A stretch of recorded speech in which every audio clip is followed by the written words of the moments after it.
पढ़ तो लेने दे पहले। हो गया।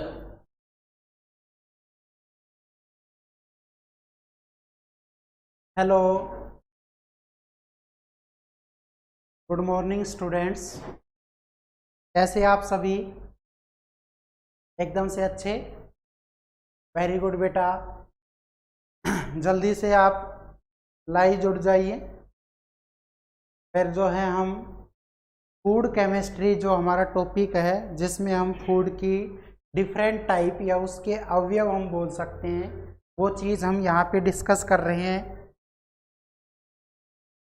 हम एक चीज़ पढ़ चुके हैं, कार्बोहाइड्रेट्स, और मैंने बताया था कि कार्बोहाइड्रेट्स जो है उसका जो केमिकल नेम है, रासायनिक नाम है, वो होता है बेटा सैकेराइड्स। फिर हमने बताया था सैकेराइड्स 3 तरह के होते हैं, मोनो, डाई और पॉलीसैकेराइड्स। मोनोसैकेराइड्स वो होते जिनको हम हाइड्रोलाइसिस से और छोटी यूनिट में नहीं तोड़ पा रहे थे। इसी तरह से आपका जो डाइसैकेराइड था उसमें हम हाइड्रोलाइसिस से तोड़ पा रहे थे। सुक्रोज हुआ, माल्टोज हुआ, ये सारे के सारे उसके एग्जाम्पल थे।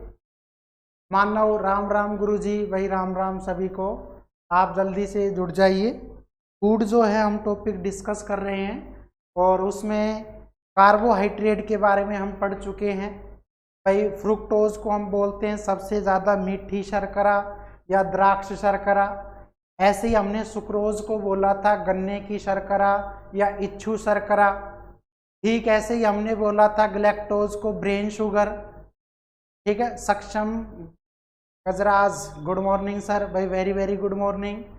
इसी तरह से हमने और क्या पढ़ा था, आप कहेंगे सर? इसी तरह से हमने डिस्कस किया था आपका स्टार्च, जिसको हम प्लांट शुगर कहते हैं। ग्लाइकोजन को हम क्या बोलते हैं? एनिमल शुगर बोलते हैं। राइबोज और डीऑक्सीराइबोज जो है वो आपकी आरएनए और डीएनए शुगर कहलाई थी, जिसको हमने न्यूक्लिक एसिड में पढ़ा था। तो बेटा आज का जो अपना टॉपिक है वो हम आगे बढ़ा रहे हैं और बात करते हैं हम किसकी? आप कहेंगे सर प्रोटीन की। ध्यान से देखिएगा, प्रोटीन क्या है इसके बारे में आज जानते हैं। आप बहुत कुछ जानते हैं प्रोटीन के बारे में, लेकिन यहाँ से बहुत इम्पोर्टेंट है ये टॉपिक आपके लिए। बहुत बार क्वेश्चन पूछा जा चुका है, लैंग्वेज चेंज कर देता है, वे ऑफ आस्किंग जो है वो बदल जाता है। तो आपको अगर कॉन्सेप्ट पता है तो आप इजीली उस चीज़ को डन कर सकते हैं। तो चलिए स्टार्ट करते हैं। देखिए, प्रोटीन जो है उसके बारे में सबसे पहले डिस्क्राइब है, यानी कि वर्णन जो था वो हमारे डच के केमिस्ट थे।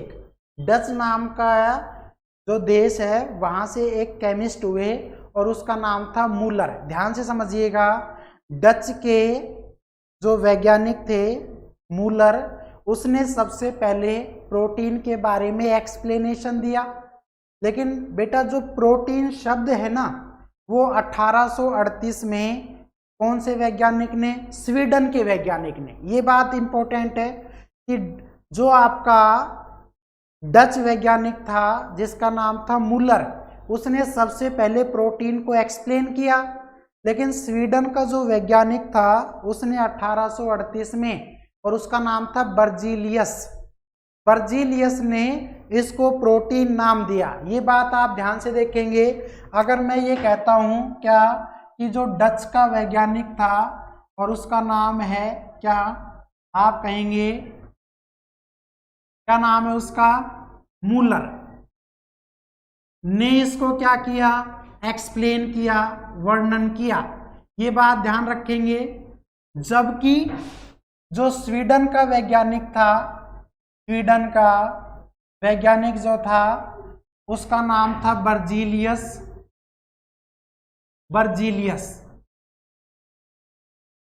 और बर्जीलियस ने कब? आप कहेंगे सर 1838 में प्रोटीन नाम दिया। ध्यान से ये पॉइंट आप समझ लीजिएगा, प्रोटीन नाम दिया। और अगर बेटा इसी चीज को वो फिर से चेंज कर दे, क्या कि भाई मूलर जो था उसने सबसे पहले प्रोटीन का एक्सप्लेनेशन दिया। तो प्रोटीन शब्द किसने दिया था? तो आप कहेंगे सर मूलर ने जो है सबसे पहले वो प्रोटीन शब्द की खोज की। ये बात भी ध्यान रखें, प्रोटीन शब्द की खोज डच के वैज्ञानिक मूलर ने सबसे पहले खोजा था उसको, जबकि स्वीडन के वैज्ञानिक बर्जीलियस ने 1838 में उसको प्रोटीन नाम दिया। तो कल को अगर यही क्वेश्चन आ जाए कि प्रोटीन का जनक कौन है, तो बेटा ध्यान रखिएगा प्रोटीन का जो जनक है वो हमारा मूलर है। और अगर मूलर ऑप्शन में नहीं होगा तो आपका आंसर हो जाएगा बर्जीलियस। ये बात ध्यान रखेंगे, अगर बर्जीलियस और मूलर दोनों में से चुनना पड़े तो सबसे पहले हम मूलर को ही चुनेंगे। ये बात आप हमेशा याद रखें। दूसरी बात ये, अगर प्रोटीन देखा जाए तो बेटा एक हमारा ग्रीक भाषा है, और जो ग्रीक भाषा का शब्द है उसका नाम होता है बेटा प्रोटियोज। ध्यान से देखिएगा, एक भाषा है ग्रीक और वहां से जो शब्द है प्रोटियोस। तो प्रोटियोस शब्द से किसकी उत्पत्ति हुई है? प्रोटीन की। और इस प्रोटियोस शब्द का जो अर्थ है उसका मतलब होता है प्राइमरी, और प्राइमरी को हम बोल सकते हैं प्राथमिक। ये बात ध्यान रखेंगे, प्राइमरी, और प्राइमरी को आप क्या बोल सकते हैं? प्राथमिक। तो कल को आपसे यही क्वेश्चन राइज कर सकता है वो कि भाई प्रोटीन शब्द की उत्पत्ति जो है वो कहाँ से हुई है? तो ग्रीक भाषा का एक शब्द है जिसका नाम है प्रोटियोस, और जब उसका मीनिंग देखा गया तो पता चला प्राइमरी, या हम उसको बोल सकते हैं प्राथमिक। तो हम ये कह सकते हैं कि हमारे शरीर की जो प्राथमिक मूलभूत इकाई है, हमारे जीवन की जो मूलभूत इकाई है वो किसको माना गया है? आप कहेंगे सर प्रोटीन को। तो आप यहीं पर ध्यान रखिए, जीवन की क्या मूलभूत व आधारभूत इकाई, मूलभूत व आधारभूत इकाई। इसी तरह से इसको संरचनात्मक भी कह सकते हैं हम कि संरचनात्मक इकाई। तो इस शब्द से उत्पत्ति है प्रोटियोस की, या इसका जो मीनिंग है बेटा वो यही है। प्रोटियोस एक कैसा शब्द है? ग्रीक शब्द था, और उसका मीनिंग होता था इंग्लिश में प्राइमरी, और प्राइमरी का मतलब है प्राथमिक। तो हमारे जीवन की जो प्राथमिक आवश्यकता है, जरूरत है, संरचनात्मक इकाई, उसको हम बोलते हैं प्रोटीन। बेटा ये क्वेश्चन आपके राइज हो सकते हैं। तीसरी बात देखिएगा, हमारा प्रोटीन किसका बना होता है? आप कहेंगे सर ये कार्बन, ऐसे बेटा हाइड्रोजन, ऐसे बेटा ऑक्सीजन, और इसके साथ साथ ध्यान रखिएगा आप कहेंगे सर साथ में नाइट्रोजन। ये इंपॉर्टेंट पॉइंट है, नाइट्रोजन तत्व से बने हैं। ये पॉइंट इंपॉर्टेंट है बेटा। ये किस किस से बने हैं? आप कह सकते हैं कार्बन, हाइड्रोजन, ऑक्सीजन, और बेटा इसके साथ साथ आपका नाइट्रोजन। इन दोनों तीनों से मिलकर, चारों से मिलकर हमारा प्रोटीन बना हुआ है। और बेटा जिसके अंदर नाइट्रोजन जुड़ जाए, ध्यान रखिएगा, वो तब जाकर अमीनो अम्ल बनाते हैं। बेटा क्या बनाते हैं? ये अमीनो अम्ल। तो यही क्वेश्चन बन गया, क्या ये अल्फा अमीनो अम्ल, ये अल्फा अमीनो अम्ल के पॉलीमर है बेटा, या मैं ये कह दूं बहुलक है। बहुलक को इंग्लिश में बोलते हैं बेटा पॉलीमर है। और बेटा कल को यही क्वेश्चन आ जाए, ये किसके बने होते हैं? तो आप कहेंगे सर ये पेप्टाइड बॉन्ड। बेटा ये बात इंपॉर्टेंट है, ये पेप्टाइड बॉन्ड, और बॉन्ड को बोलते हैं बेटा बंध, यानी कि पेप्टाइड बॉन्ड से बंधे होते हैं बेटा। ये बात इंपॉर्टेंट है। एक एक लाइन आपको यहाँ पर क्लियर कर दी गई है कि जिसके अंदर बेटा आपका नाइट्रोजन जुड़ जाए वो अमीनो एसिड बनाता है, और अमीनो एसिड से मिलकर हमारा क्या बना है? प्रोटीन बना है। और बेटा इन अमीनो एसिड को आपस में बांध कर रखने वाला जो बॉन्ड या बंध होता है, उस बंध का नाम याद रखिएगा, वो हमारा होगा बेटा पेप्टाइड्स। वो बेटा हमारा होगा पेप्टाइड्स। तो पेप्टाइड बॉन्ड से आपके अमीनो एसिड एक दूसरे से जुड़े होते हैं बेटा, और जब ये बहुत सारे बन जाएंगे तो हम उसको प्रोटीन नाम दे देंगे। जिसमें मुख्य रूप से कार्बन, हाइड्रोजन, ऑक्सीजन और नाइट्रोजन प्रेजेंट होगा बेटा। ग्रीक शब्द हमारा प्रोटियोस होता था, जिसका मीनिंग होता है प्राइमरी या प्राथमिक, मतलब जीवन की जो सबसे मूलभूत आवश्यकता है वो हमने प्रोटीन को माना है। डच एक वैज्ञानिक था मूलर, जिसने सबसे पहले प्रोटीन को एक्सप्लेनेशन दिया बेटा, और यहीं से इसी ने क्या की थी, प्रोटीन शब्द की खोज की थी। लेकिन बेटा प्रोटीन जो था आपका नाम वो बर्जीलियस में स्वीडन वैज्ञानिक था, जिसने 1838 में इसको जो है प्रोटीन नाम दिया। ये एक एक फैक्ट आपके प्रोटीन के बेटा। दूसरी बात ये देखिएगा, अगर मैं ये कह दूं आपका प्रोटीन है, तो बेटा ध्यान से देखिएगा, 1 ग्राम प्रोटीन से, बेटा ये इंपॉर्टेंट पॉइंट है, 1 ग्राम प्रोटीन से शरीर को कितनी ऊर्जा प्राप्त होती है? आप कहेंगे सर लगभग शरीर को 4.2 कैलोरीज।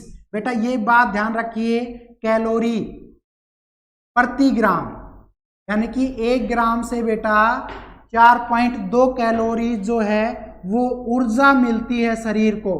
ये इंपॉर्टेंट पॉइंट है बेटा। अगर मैं आपसे ये कह दूं कि लगभग 4.1 जो है वो बेटा कार्बोहाइड्रेट से मिलती है, और बेटा वो 4.1 या इसको मैं 4.2 से 4.3 भी लिख सकता हूं, तो बेटा ये जो है आपका ये किससे ऊर्जा मिल रही है? आप कहेंगे सर 1 ग्राम प्रोटीन से हमारी बॉडी को इतने कैलोरीज जो है वो ऊर्जा प्राप्त होती है। कार्बोहाइड्रेट से बेटा 4.1 4.1.8, तो इसका मतलब लगभग 4.2 के आसपास ही जो है बेटा कार्बोहाइड्रेट से मिलती है। उससे ज़्यादा एनर्जी हमें किससे मिलती है? प्रोटीन से मिलती है। हमारे जीवन की मूलभूत या आधारभूत इकाइयाँ किसको माना गया है बेटा? प्रोटीन्स को माना गया है। और बेटा प्रोटीन जो है वो कई तरह के फंक्शन हमारे लिए करेगा। हो सकता है ये एंजाइम्स के रूप में भी काम करे, हो सकता है बेटा ये अगर शरीर में परिवहन के रूप में भी काम कर सकता है, शरीर में होने वाली टूट फूट को बेटा ये मरम्मत कर सकता है, repairing of tissue, formation of new cell, नई कोशिकाओं को बनाना, ये सारे किसके काम होते हैं? प्रोटीन के काम होते हैं। तो बेटा एक बार इसका स्क्रीनशॉट ले लीजिए, फिर जो है हम आगे चलेंगे, जल्दी से कीजिए।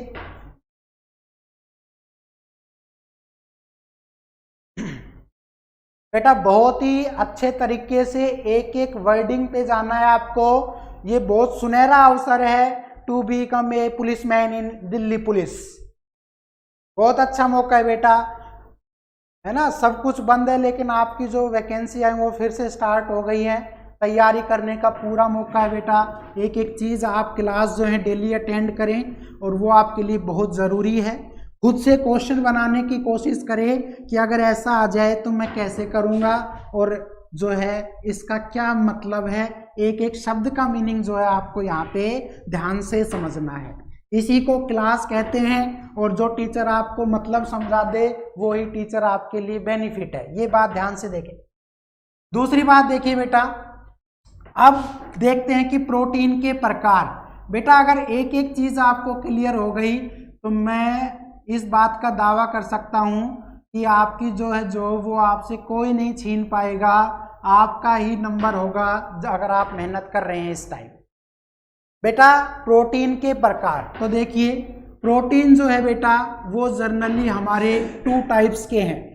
मैं चाहता तो आपको डायरेक्ट क्वेश्चन आंसर पढ़ा सकता हूँ कि बाल में कौन सा प्रोटीन होता है, नाखून में कौन सा होता है, ऊन में कौन सा होता है, मांसपेशियों में कौन सा होता है, लेकिन बेटा उस चीज़ का कोई मतलब नहीं रह जाएगा ऑनलाइन क्लास का। ये तो आप खुद से भी जो है पढ़ सकते हैं बेटा।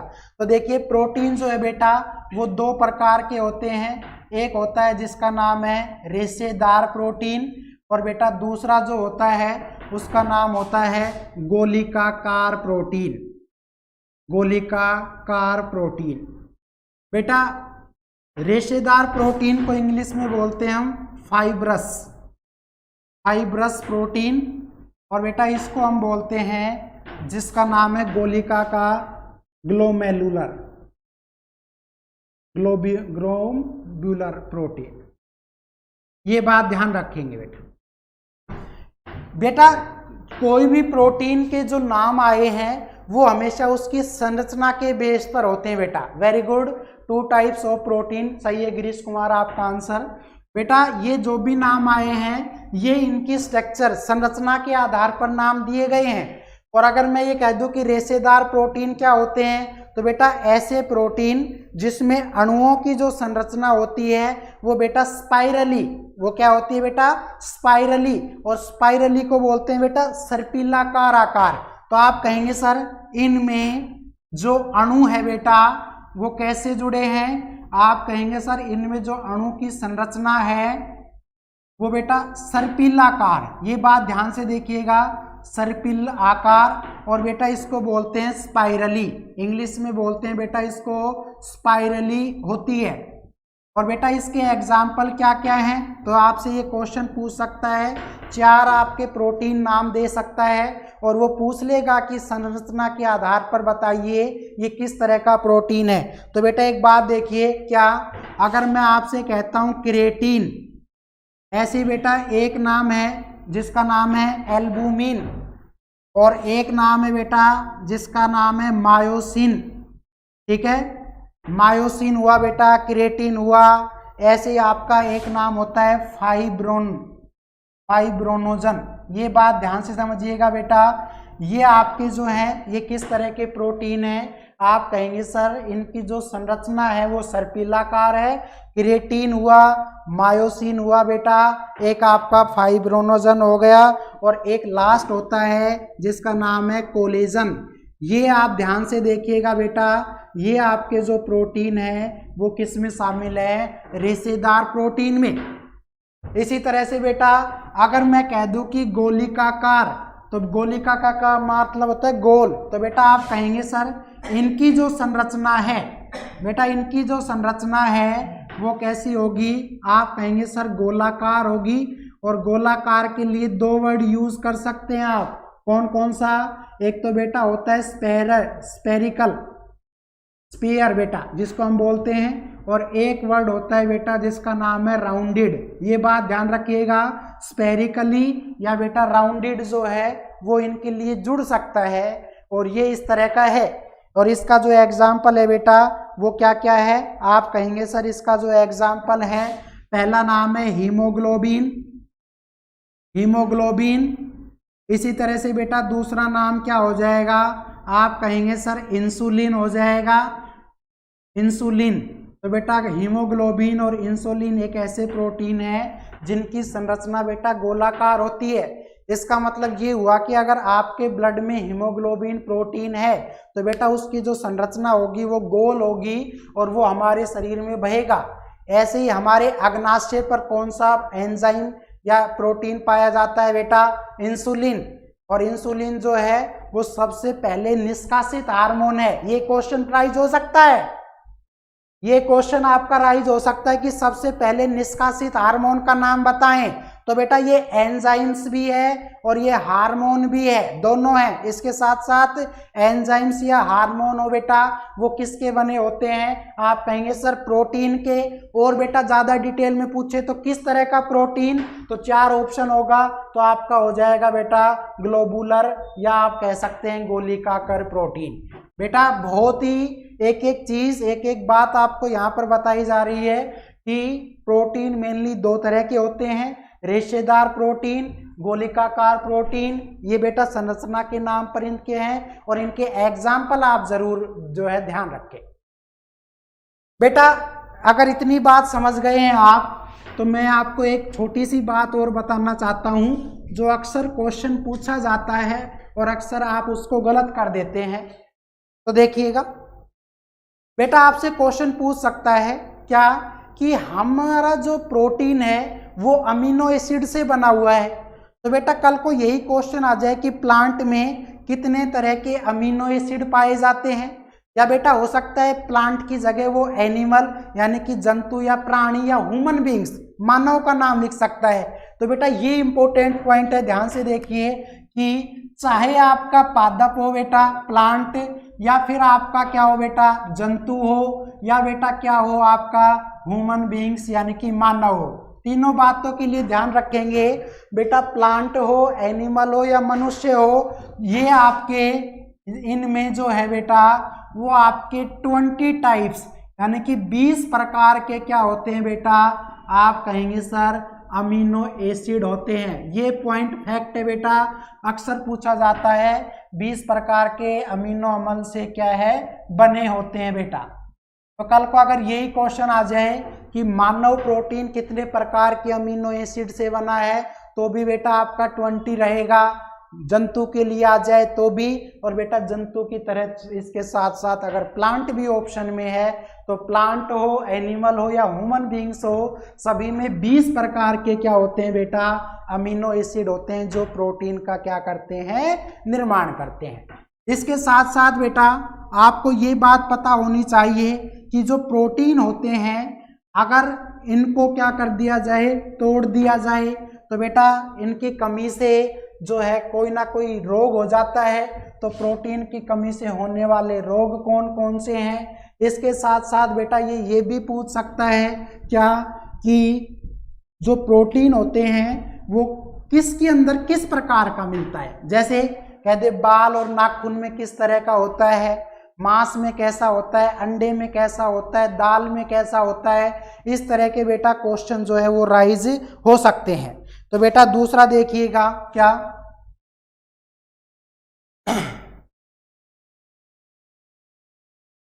अब हम बात स्टार्ट करते हैं क्वेश्चन आंसर की। अगर हम कह दे बेटा क्या कि मांसपेशियों में पाए जाने वाले प्रोटीन का नाम बताएं, मांसपेशियों में उपस्थित प्रोटीन कौन सा है बेटा, ये ध्यान से समझिए। तो मांसपेशियों में बेटा एक ही प्रोटीन होता है और उसका नाम है मायोसिन। बेटा ये बात ध्यान रखेंगे, मायोसिन।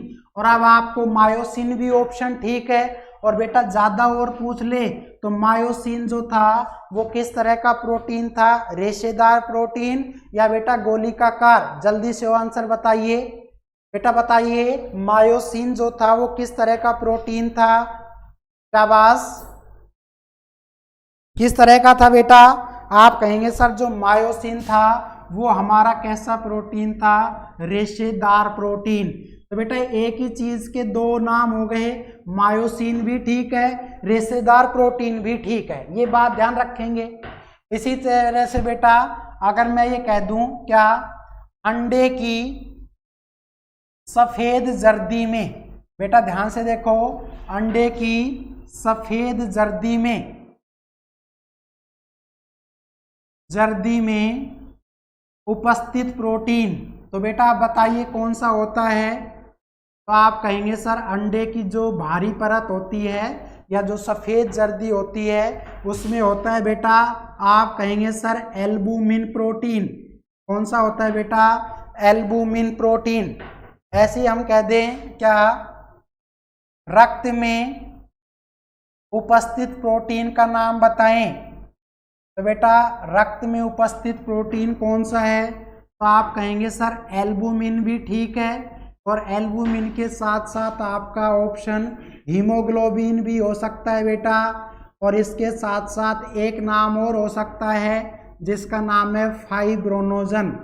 फाइब्रोनोजन बेटा ध्यान से देखिएगा, फाइब्रोनोजन भी ठीक है, हीमोग्लोबिन भी ठीक है, और आपका एल्बुमिन भी ठीक है। यहाँ पे जो हीमोग्लोबिन आया है बेटा वो रक्त में जो कणिकाएं होती हैं, जो कार्पुसल्स या सेल होती है बेटा, जिसका नाम होता है आरबीसी। तो हमारे आरबीसी में पाया गया है बेटा। आरबीसी में हीमोग्लोबिन कौन सा आता है, हीमोग्लोबिन आता है बेटा। और रक्त का मतलब है कि फाइब्रोनोजन, जब आपको चोट लग जाती है तो बेटा जो फाइब्रोनोजन होता है वो आपके रक्त को बहने से रोकता है। तो ये आंसर इस तरह से बन सकता है कि रक्त को रोकने में सहायक प्रोटीन का नाम बताएं, तो भी आंसर आपका बेटा फाइब्रोनोजन। ऐसे ही बेटा रक्त का निर्माण करने वाला आप कहेंगे सर एल्बुमिन। ये क्या है बेटा, रक्त का निर्माण करने वाला प्रोटीन है। ये रक्त के आरबीसी में उपस्थित है बेटा, और ये चोट लगने पर रक्त को रोकने में सहायक प्रोटीन है। तीनों को अलग अलग से याद रखेंगे आप। इसी तरह से बेटा दाल में उपस्थित प्रोटीन का नाम बताएं।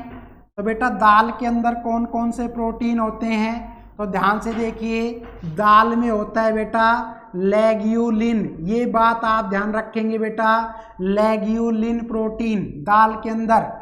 इसी तरह से बेटा बाल में, इसी तरह से बेटा ऊन में, या मैं कह दूं रेशम में, तो बाल, ऊन और रेशम में उपस्थित प्रोटीन का नाम बताएं। तो बेटा आपका आंसर हो जाएगा, आप कहेंगे सर क्रिएटिन।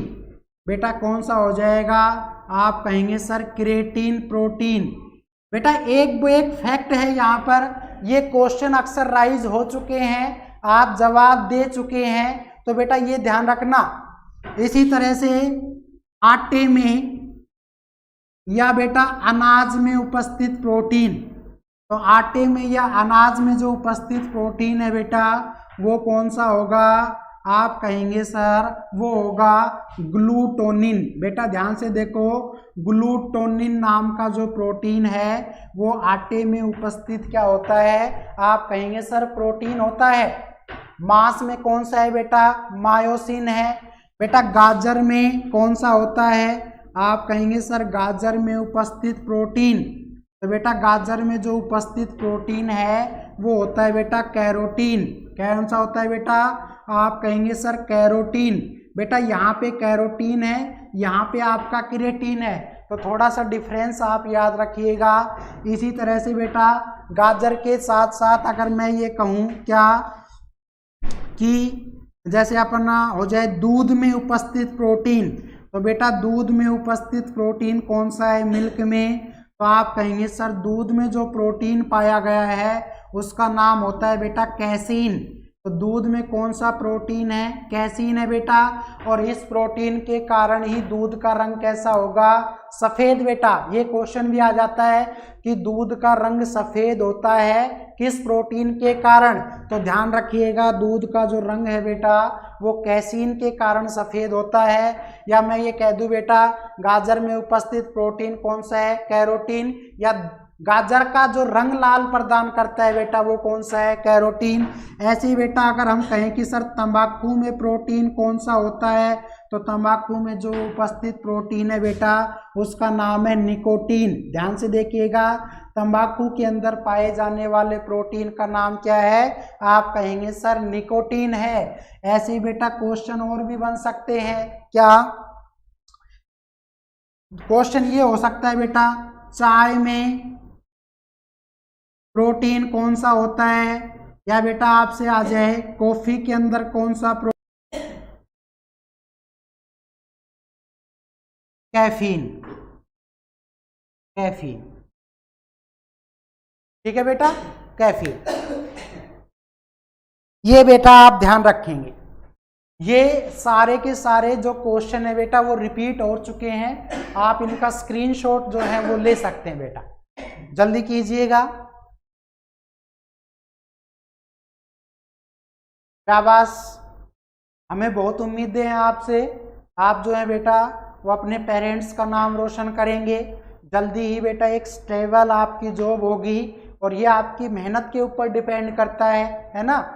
और हम तो ये समझते हैं कि जो बच्चे होते हैं वो ही टीचर का रिप्रेजेंटेटिव होते हैं बेटा, आप ही हमारी प्रेजेंटेशन है कि आप किस तरह से क्वेश्चन को सोल्व कर पा रहे हैं, समझ पा रहे हैं। तो बेटा ये थोड़ा सा आप ध्यान देकर पढ़ेंगे तो बिल्कुल जो है आप कहीं भी मार नहीं खाएंगे और आप जो है सुटेबल रहेंगे जॉब के लिए। रोग कौन से हैं, दो ही हैं, एक का नाम होता है बेटा क्वासियोरकर,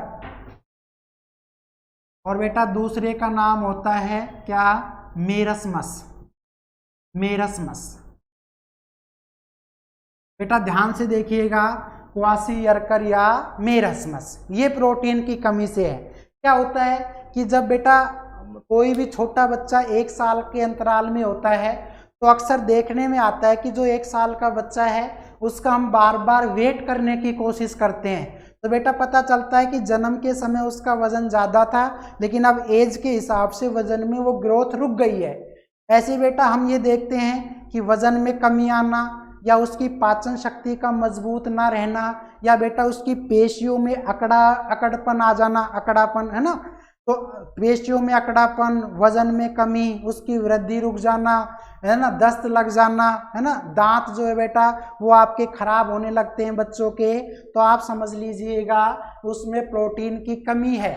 और यही लक्षण सेम किसके होते हैं बेटा, मेरसमस का होता है कि बच्चा दूध को पूरी तरह से डाइजेस्ट ना करके बार बार उस दूध को गिरा रहा है, उसके राड़ आ रही है, इस तरह की जो है लक्षण वो बेटा मेरसमस के हैं। तो बेटा इन कमी को हम कैसे पूरा कर सकते हैं, इन कमी को हम ऐसे ही कर सकते हैं कि बच्चा अगर 2-2.5 साल तक माँ का दूध पिए और जो माँ है बेटा वो बैलेंस डाइट मतलब संतुलित भोजन का इस्तेमाल करे, तो इस तरह के बच्चों में जो लक्षण है उसको जल्दी ही हम क्या है छुटकारा पा सकते हैं। ठीक है, ये बात आप ध्यान रखेंगे। इसी तरह से बेटा अब जो फैक्ट आपके सामने मैं फिर रखने जा रहा हूँ बहुत इंपॉर्टेंट है, ध्यान से देखिएगा बेटा। अब जो है हम अभी हमने बताया था कि प्रोटीन जो है वो मुख्य रूप से कितने प्रकार के होते हैं, आप कहेंगे सर 2 प्रकार के, पहला था बेटा रेशेदार और दूसरा था गोलिकाकार। अब बेटा एक बात देखिए, क्या अणुओं के घटक के आधार पर, अणुओं के घटक के आधार पर प्रोटीन बताइए। तो बेटा ये देखिए प्रोटीन के जो प्रकार हैं वो 3 होते हैं, बेटा ध्यान से सुनिएगा 3 होते हैं। पहला होता है जिसका नाम है सिंपल प्रोटीन, सरल प्रोटीन। दूसरा होता है बेटा सहयुग्मी या संयुक्त बोल सकते हैं बेटा इसको, कंबाइंड प्रोटीन। और तीसरा होता है बेटा ड्राइव्ड, और ड्राइव्ड का मतलब होता है व्युत्पन्न, ये बेटा ध्यान रखेंगे ड्राइव्ड प्रोटीन। बेटा अगर मैं ये कह दूं क्या आणविक संरचना के आधार पर प्रोटीन के प्रकार, तो बेटा एक फैक्ट ये और देख लीजिए, क्या आणविक संरचना के आधार पर प्रोटीन, तो बेटा आपसे पता होना चाहिए क्या ये 2 होते हैं बेटा, और 2 के नाम अभी हम पढ़ा चुके हैं। पहला था रेशेदार और बेटा दूसरा कौन सा था, गोलिकाकार। ये क्वेश्चन कई बार आपके जो हैं वो पूछ लिए जाते हैं बेटा, तो ध्यान रखिएगा अगर आणविक संरचना के आधार पर पूछता है तो प्रोटीन 2 तरह का होता है बेटा, और अणुओं के घटक यानी कि कॉन्स्टिट्यूएंट पार्टिकल के बेस पर जो है वो हमारे प्रोटीन जो हैं वो 3 तरह के होते हैं। ठीक है जी, ये बात आप हमेशा ध्यान रखेंगे। माँ बाप का नाम आप भूल सकते हैं लेकिन ये चीज़ें मत भूलना, ये आपको जॉब दिलाएगी बेटा। ठीक है ना, माँ बाप के नाम को कोशिश करो ना भूलो तो, और भूल जाओ तो ये चीज़ें तो कम से कम जो है आप याद रखें। ठीक है, एक लास्ट और फैक्ट और बताना है, क्या देखिए एक वर्ड होता है बेटा डीनेचुरेशन, ये बहुत इंपॉर्टेंट है, आया हुआ क्वेश्चन है, और बेटा इसको हम क्या बोलते हैं, आप कहेंगे सर विकृतीकरण। विकृतीकरण तो क्या होता है इसका मतलब समझिए, हमारे जो नेचुरल प्रोटीन होते हैं उस प्रोटीन में अगर फिजिकल चेंज आ जाए, फिजिकल का मतलब है बेटा उसके टेम्परेचर में परिवर्तन हो जाए, उसके प्रेशर में दाब में परिवर्तन हो जाए, और इसी तरह से बेटा आपका केमिकल चेंजेस, और केमिकल चेंजेस का मतलब होता है कि आपका जिस तरह से उसके पीएच वैल्यू बदल जाए, हो सकता है उसका पीएच वैल्यू पहले 7 से कम था तो अब 7 से ज़्यादा हो जाए, या हो सकता है 7 से ज़्यादा है तो 7 से कम हो जाए। तो बेटा मैं यहाँ पर लिख रहा हूँ क्या कि जो प्राकृतिक प्रोटीन है भौतिक और रासायनिक परिवर्तन, फिजिकल और केमिकल रासायनिक परिवर्तन से अपनी आइडेंटिटी मतलब पहचान खो देते हैं बेटा, अपनी पहचान खो देना, उस पहचान को खो देना या विकृत हो जाना, उसी को बोलते हैं बेटा आप कहेंगे सर विकृतीकरण। ये बात ध्यान रखेंगे, विकृतीकरण कहलाता है। अगर नेचुरल प्रोटीन में फिजिकल और केमिकल दोनों चेंजेस हो जाएं तो बेटा वो अपना आइडेंटिटी खोने लगते हैं। उसमें धीरे धीरे अमीनो एसिड की मतलब कार्बन की, हाइड्रोजन, ऑक्सीजन और नाइट्रोजन की जो क्वांटिटी है, जो मॉलिक्यूल उसमें प्रेजेंट है, वो आपके लॉस होना स्टार्ट कर देंगे और उस वजह से जो है बेटा उसको हम डीनेचुरेशन मतलब प्रोटीन का क्या कहते हैं, विकृतीकरण कहते हैं। आई होप आप समझ गए होंगे बेटा। तो ये आप ध्यान से देखिए, ठीक है। आप जो है स्क्रीनशॉट लेना चाहें तो ले सकते हैं। शाबाश, आपका प्रोटीन टॉपिक जो है बेटा वो कंप्लीट हुआ। अब बात करेंगे फैट की, वसा की, ठीक है बेटा। हाँ,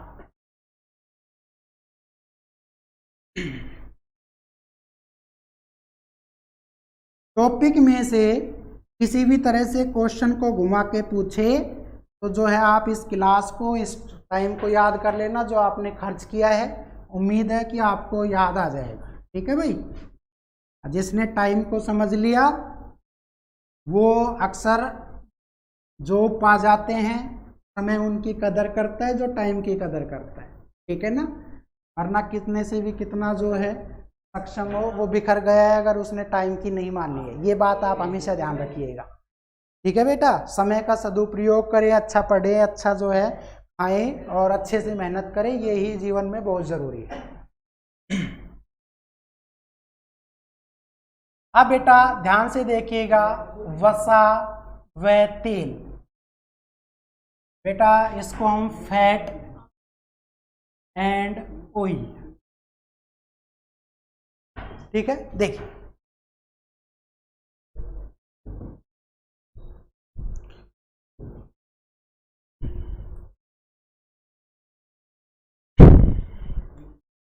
बेटा एक बात देखिए, अगर मैं आपसे ये कहूं कि भाई वसा की खोज किसने की, तो पहला ही पॉइंट है कि वसा का जो फादर है, जो जनक है, वो बेटा नाम आता है उसका मैकुलन। ये बहुत फैक्ट है बेटा, ध्यान रखिएगा। विटामिन ए और विटामिन बी की खोज भी किसने की थी, मैकुलन नाम के वैज्ञानिक ने की थी।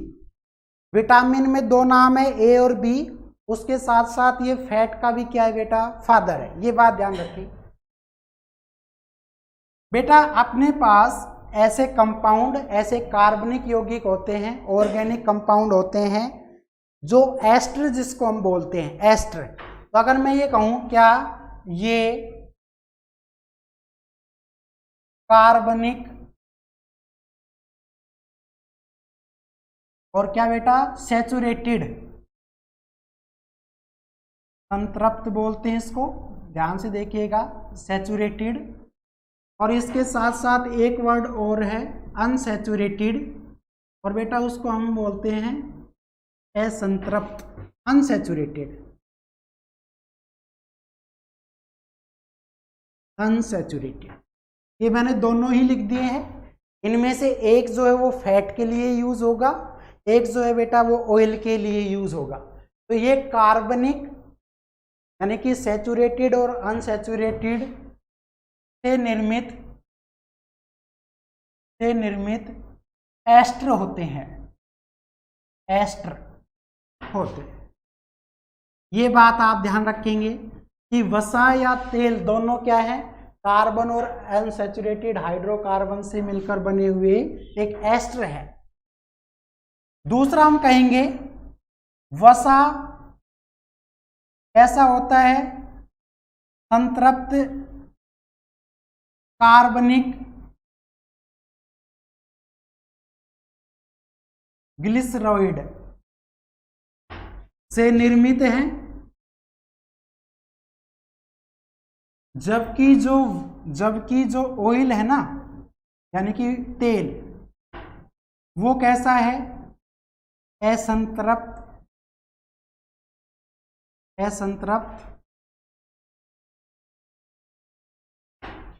कार्बनिक ग्लिसराइड से निर्मित है। ये आप हमेशा ये लाइन याद कर लें, यहां से क्वेश्चन पूछे जा चुके हैं कि भाई ऑयल में और वसा में क्या डिफरेंस है। तो आप यही कहेंगे सर, जो सैचुरेटेड ग्लिसरॉइड से बने होते हैं उनको हम फैट के नाम से जानते हैं, जो बेटा अनसैचुरेटेड ऑर्गेनिक ग्लिसरॉइड से बने होते हैं उनको हम फैट ऑयल के नाम से जानते हैं। दूसरा देखिएगा प्रोटीन का नाम आए वसा। पानी में घुलनशील है या अघुलनशील, तो आप कहेंगे वसा जो है वो वाटर के अंदर इनसोल्यूबल है, अविलय मतलब अघुलनशील है, ये अघुलनशील यानी कि इनसोल्यूबल बोल सकते हैं इसको।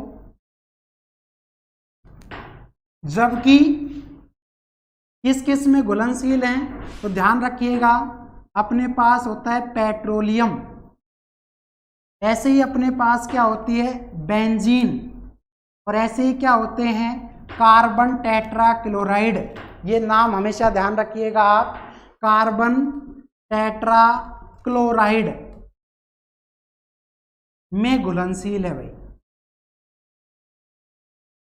ये पॉइंट बहुत फैक्ट है। कार्बन टेट्राक्लोराइड को शॉर्ट फॉर्म में टेल बोलते हैं, टेल, ठीक है। तो इसको हम जो है पेट्रोल में विस्फोट होने से बचाते हैं, इसको हम कार्बन टेट्राक्लोराइड के नाम से जानेंगे, टेल।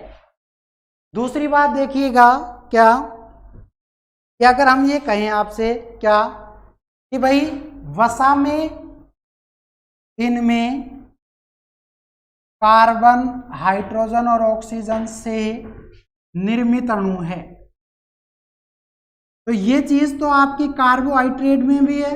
तो कार्बोहाइड्रेट और वसा में डिफरेंस क्या हुआ, आप कहेंगे सर कार्बोहाइड्रेट में ऑक्सीजन के मॉलिक्यूल ज्यादा होंगे, जबकि आपका वसा के अंदर आप कहेंगे वसा में ऑक्सीजन अणु कम होते हैं बेटा, कम है। किसके कंपैरिजन में, कार्बोहाइड्रेट्स के कंपैरिजन। दूसरी बात ये कि कार्बोहाइड्रेट को रिडॉक्स करने के लिए, रिडक्शन करने के लिए, उसको अपचयन करने के लिए हमें फैट की ज़रूरत होती है, वसा की ज़रूरत होती है। अगर आपने रोटी के साथ दूध, दही या पनीर नहीं खाया तो आपका भोजन कभी भी डाइजेस्ट नहीं हो सकता। और हमारी बॉडी को एनर्जी प्रोवाइड करते हैं कार्बोहाइड्रेट्स। लेकिन बेटा अगर आप में पहले से ही एनर्जी है और वर्कआउट के दौरान आप हाफने लगे, थक गए हो, तो आपकी बॉडी हीट होने लगती है और हीट जो है वो बॉडी से बाहर निकल रही है। तो मैं ये चाहता हूँ कि आदमी पहले की तरह रिलैक्स हो जाए, तो बेटा हम उसको कार्बोहाइड्रेट नहीं देंगे, हम हमेशा उसको क्या देंगे, फैट देंगे, वसा। तो ये क्वेश्चन आपका बन गया यहीं पर क्या कि ऊष्मा का कुचालक किसको कहते हैं, तो आप कहेंगे sir bad conductor of heat. तो वसा का कुचालक कौन होता है, वसा का कुचालक होता है आपका फैट। ये बात आप हमेशा ध्यान रखेंगे, बॉडी से हीट को बाहर रिलीज होने से बचाने के लिए, या मैं ये कह दूं वो चीज़ वापस से बॉडी में एब्जॉर्ब हो जाए।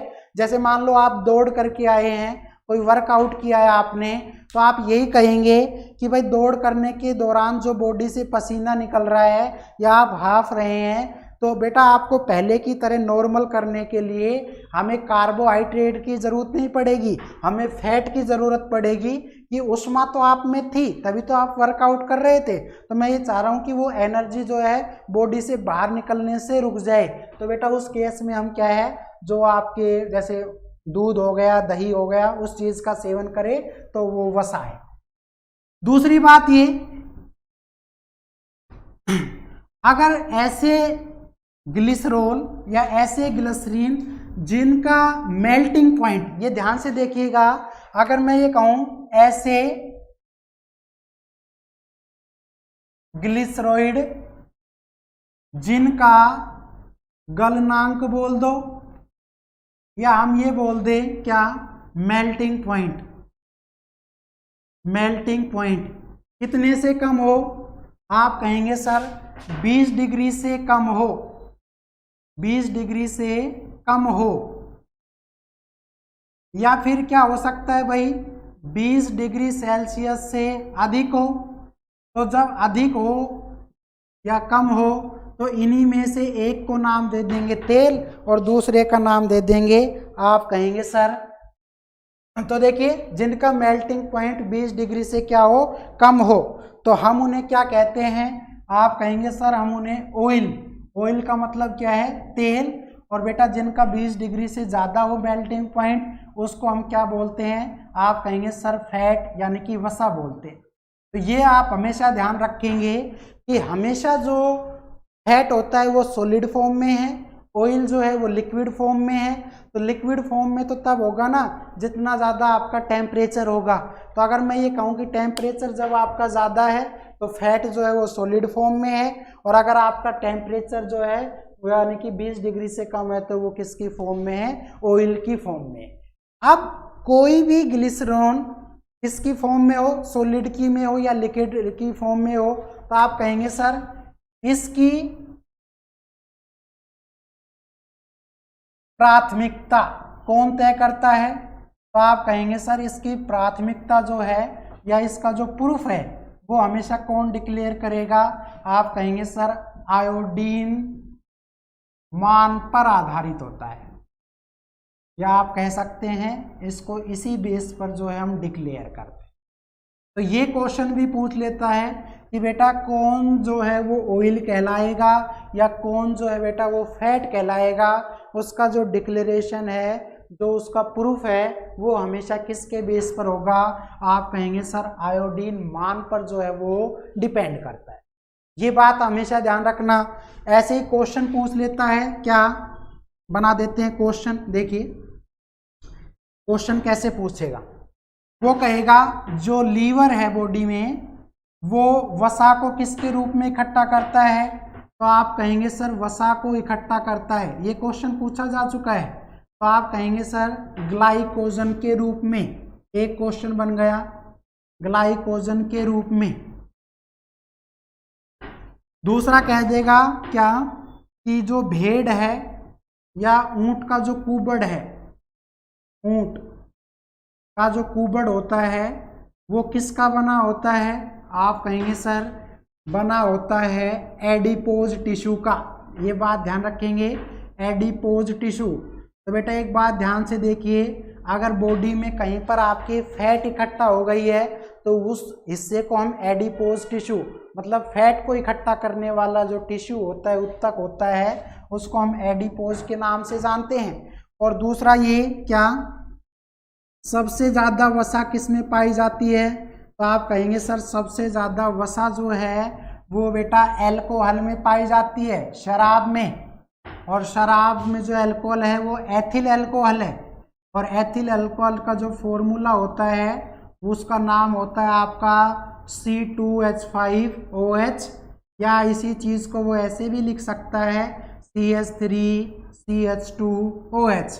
तो चाहे आपसे क्वेश्चन पूछ ले कि भाई सबसे ज़्यादा वसा का जो स्रोत है वो क्या है, तो जो लोग शराब पीते हैं उनमें अल्कोहल या एथिल अल्कोहल होता है। और ये अगर क्वेश्चन आ जाए कि भाई मानव बॉडी में या ह्यूमन बॉडी में सबसे ज़्यादा वसा शरीर के किस हिस्से में पाई जाती है, तो आप कहेंगे आपका जो मस्तिष्क होता है, मस्तिष्क में सबसे ज़्यादा वसा होती है बेटा, सबसे ज़्यादा जो है सबसे ज़्यादा वसा मस्तिष्क में।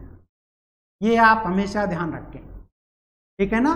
तो जैसे मान लीजिए बॉडी जो है उसका जो टेम्परेचर है वो 37 डिग्री सेल्सियस के आसपास है, तो हम क्या करते हैं कि अगर आप ज़्यादा वर्कआउट करते हैं तो आपके शरीर से जो फैट है वो ऑयल के रूप में जो है बाहर निकलना स्टार्ट करते हैं।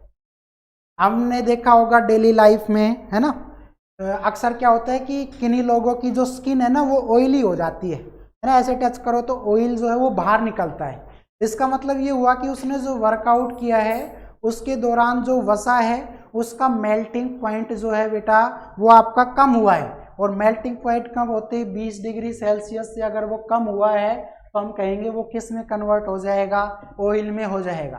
तो अपने चेहरे को ड्राई और बिल्कुल ब्राइट रखने के लिए हम जो कॉस्मेटिक होते हैं, लाइक आपके जैसे गार्नियर मैन हुआ या आपका हिमानी फेस वॉश हुआ, है ना, इस तरह के प्रोडक्ट यूज़ करते हैं।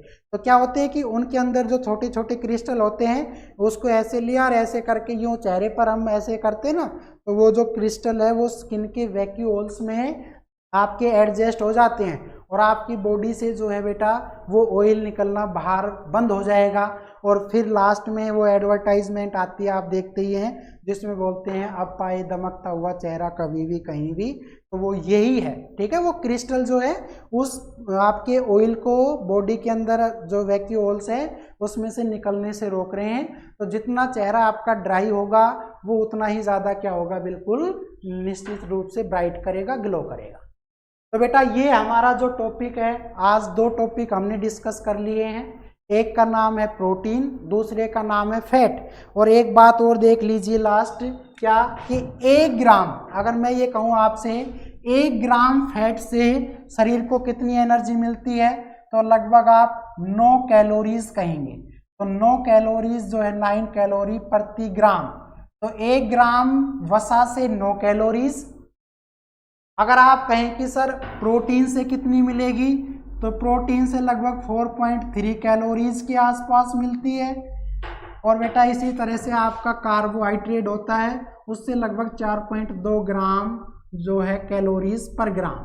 तो बेटा सबसे ज़्यादा आपको एनर्जी कौन देता है, आप कहेंगे सर 1 ग्राम से वसा से सबसे ज़्यादा एनर्जी है, उससे कम प्रोटीन से और सबसे कम जो है कार्बोहाइड्रेट से। लेकिन जो हमारे खाने की थाली होती है उसमें बेटा कार्बोहाइड्रेट के जो सोर्सेज है वो ज़्यादा हैं। तो आपकी टेबल घूम सकती है, कैसे कि आप ज़्यादा से ज़्यादा कौन सा सोर्स यूज़ कर रहे हैं, कार्बोहाइड्रेट वाला। तो कार्बोहाइड्रेट से ज़्यादा मिलेगी, उसके बाद आपका प्रोटीन से और सबसे कम फैट से। क्योंकि जो लोग हैं वो दूध का, दही का या कह दे कि घी का कम से कम सेवन करते हैं, लेकिन जो रोटी है, जो चना है, दाल है, शकरकंदी है ना, इन सब का ज़्यादा से ज़्यादा आप यूज़ करते हैं, क्योंकि आपको एनर्जी चाहिए। शरीर में चिकनाहट से तो कोई मतलब है ही नहीं। अगर आपको चिकनाहट चाहिए तो आप दूध, दही, घी, पनीर का सेवन कर सकते हैं। तो बेटा मिलते हैं नेक्स्ट वीडियो में, तब तक आप जमकर मेहनत करें, है ना। जितना पढ़ोगे उतना ही बढ़ोगे आगे, इसमें कोई शक नहीं है। तो मिलते हैं नेक्स्ट वीडियो में, तब तक के लिए thank you and bye bye.